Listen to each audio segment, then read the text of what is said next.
Assalamualaikum warahmatullahi wabarakatuh. Kami dari kelompok 4 bab 7 ingin memperkenalkan diri. Nama saya Praja Dimas Pambudi. Nama saya Nopal Kusuma. Nama saya Maya Novia Lauda. Nama saya Fili Jaya Budiman. Nama saya Sri Robulan.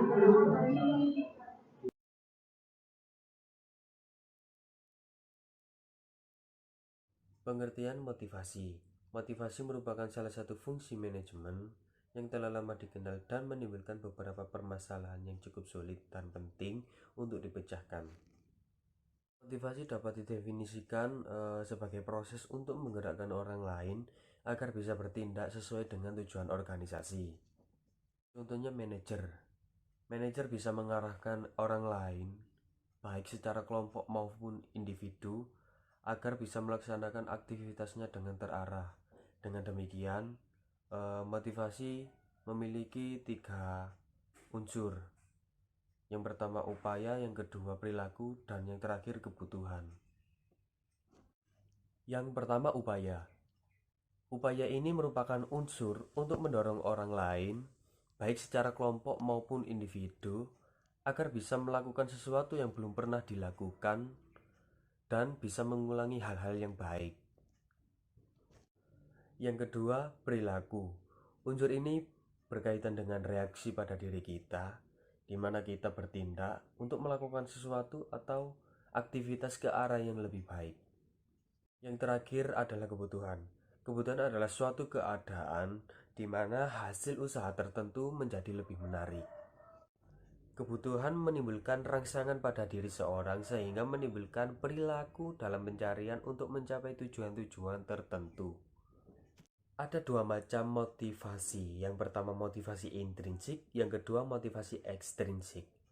Motivasi intrinsik merupakan motivasi yang bisa juga dapat diambil dalam bentuk dorongan yang dilakukan oleh manajer kepada para anggota organisasi yang memberikan sebuah kesadaran dan tanggung jawab agar bisa dilakukan secara maksimal.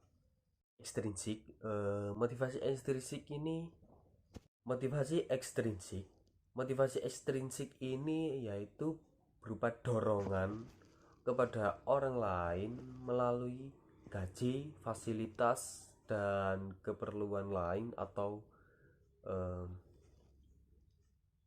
motivasi ekstrinsik. Motivasi ekstrinsik ini adalah berupa dorongan kepada orang lain melalui gaji, fasilitas, dan faktor lain yang bisa memenuhi kebutuhan mereka. Permasalahan motivasi. Permasalahan motivasi ini yang sering dijumpai oleh perusahaan yaitu permasalahan-permasalahan yang dimana memiliki solusi yang bisa memecahkan permasalahan tersebut dalam jangka pendek saja, sehingga muncullah beberapa teori-teori motivasi yang ditemukan para ahli yang muncul dari berbagai permasalahan yang sama, sehingga teori-teori motivasi ini berdampak positif kepada para pekerja untuk bisa bersemangat dalam melakukan aktivitas yang diarahkan oleh para manajer.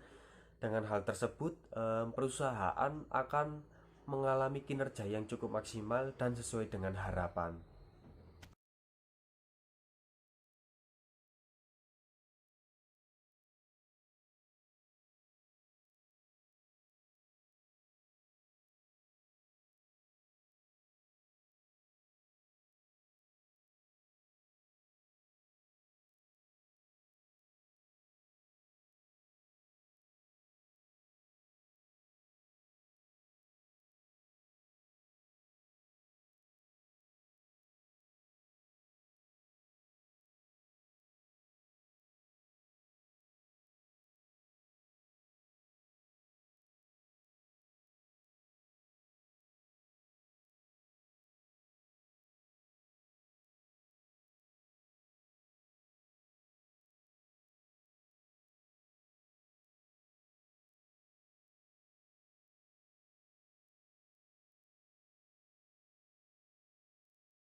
Pendekatan-pendekatan dalam motivasi.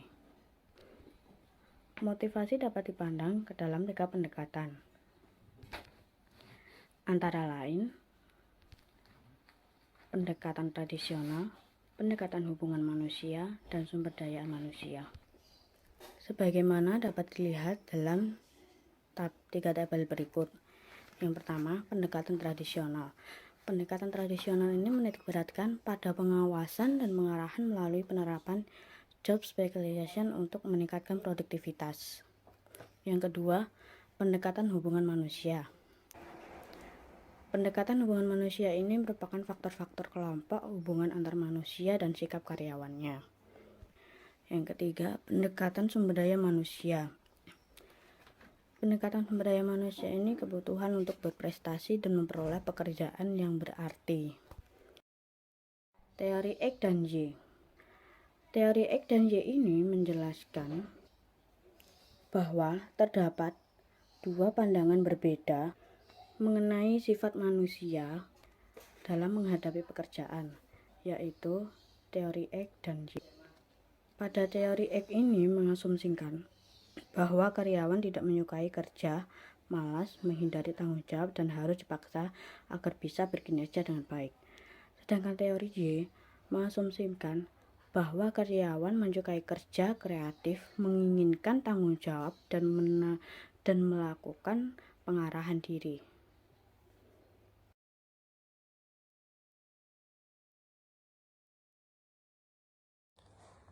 Teori-teori motivasi. Teori motivasi terbagi atas 3 kelompok, antara lain teori kebutuhan, teori proses, dan teori penguatan.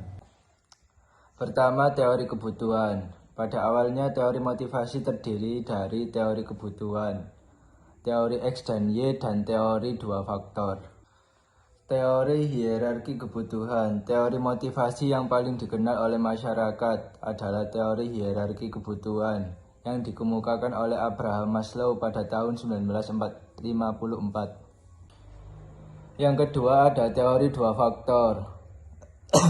Teori 2 faktor pertama kali dikemukakan oleh Frederick Herzberg yang membagi 2 faktor yang mempengaruhi kerja seseorang, antara lain faktor kepuasan dan ketidakpuasan.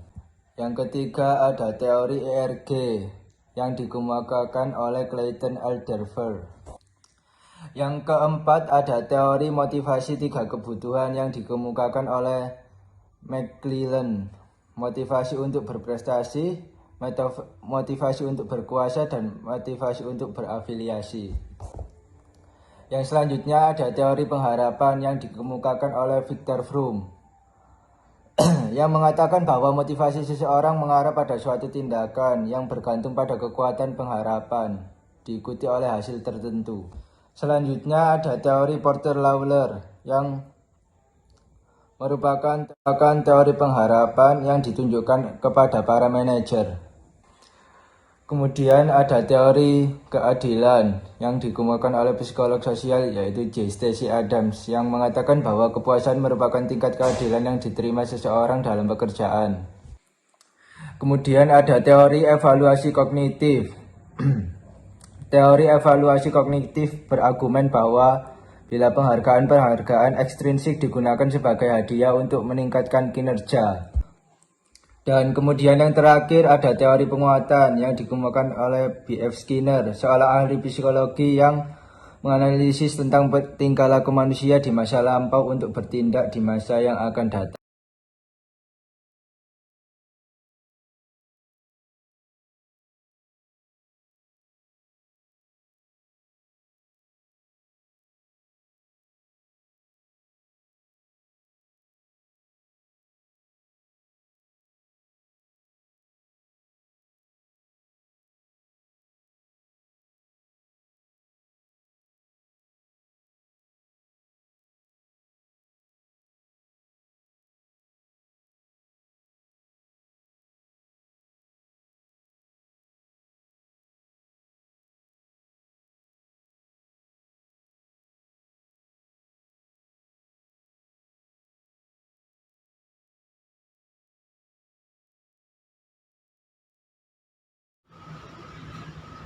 Pendekatan perilaku terhadap kepemimpinan. Sesuai dengan perkembangannya, terdapat 4 pendekatan pada perilaku, yaitu 1. Ohio University Study, 2. Michigan University Study, 3. Managerial Grid, dan Scandinavian Study. Yang pertama yaitu Ohio University Study. Ohio University membagi kepemimpinan ke dalam 2 dimensi antara lain yaitu initiative struktur dan consideration. Initiative struktur ini merujuk pada sejauh mana seorang pemimpin untuk menetapkan peran dalam mencapai tujuan organisasi. Sedangkan consideration, dimensi ini melihat sejauh mana pemimpin memiliki hubungan pekerjaan dengan bawahan dengan saling percaya, menghargai gagasan para bawahan dan perasaan mereka. Yang kedua, Michigan University Study.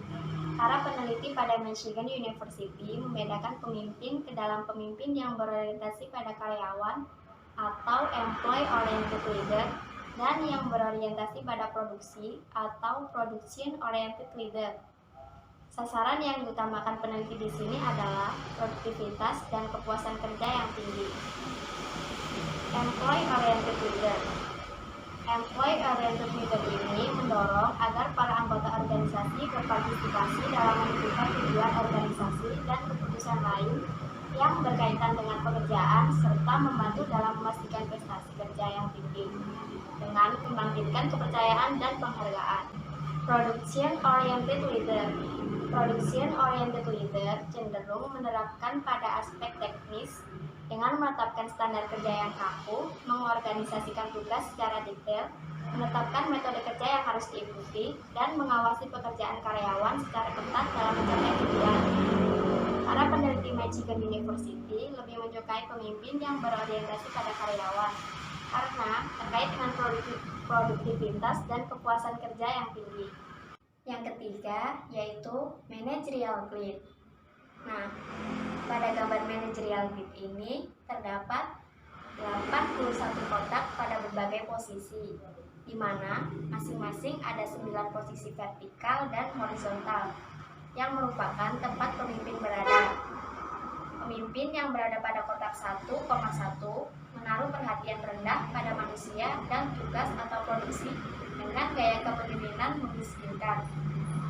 Pada posisi ini, pemimpin melaksanakan perannya untuk mempertahankan para anggotanya. Pada kotak 1,9, gaya kepemimpinannya adalah management club, yang menunjukkan kepemimpinannya yang berorientasi pada karyawan untuk meningkatkan kepuasan kerja. Sebaliknya, pada kotak 9,1 adalah yang berorientasi pada produksi dan efisiensi untuk meningkatkan produktivitas dengan menerapkan gaya kepemimpinan otoriter. Gaya kepemimpinan pada kotak 5,1 berorientasi pada produksi dan karyawan dengan gaya kepemimpinan country club. Pada kotak 9,9 terdapat gaya kepemimpinan demokratis yang menaruh perhatian yang tinggi pada produksi dan hubungan dengan karyawan serta tercapainya kepuasan kerja. Dan yang terakhir ada Scandinavian Study. Pada pendekatan ini, para pemimpin menghargai eksperimentasi untuk mencari gagasan baru dan mengimplementasikan perubahan.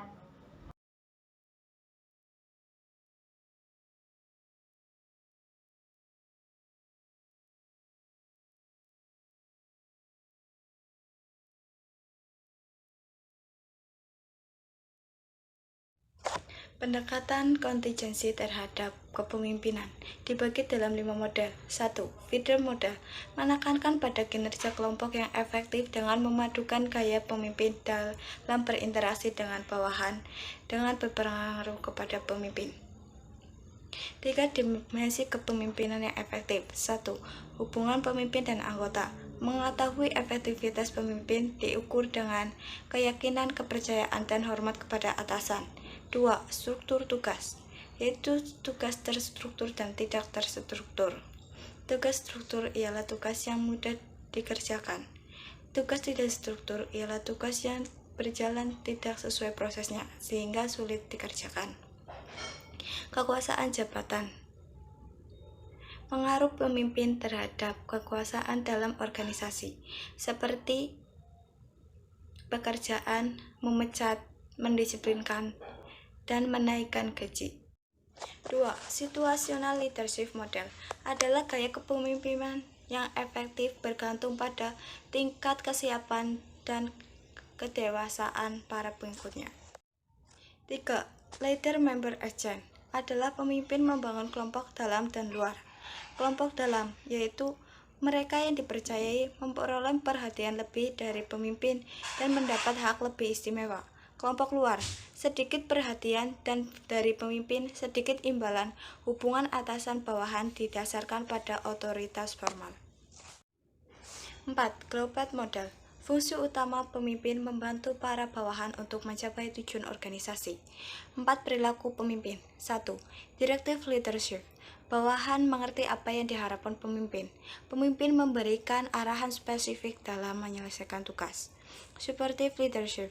Pemimpin bersikap ramah perhatian kepada para bawahannya. 3. Participant leadership. Pemimpin berkonsultasi dan menggunakan saran dari bawahan sebelum mengambil keputusan. 4. The assessment oriented leadership. Pemimpin menetapkan sasaran yang menantang dan mengharapkan mereka bisa mengerjakan tugas dengan baik. 5. From and yet on leadership model adalah struktur tugas mempunyai tuntutan yang berubah-ubah untuk tugas rutin dan tidak rutin.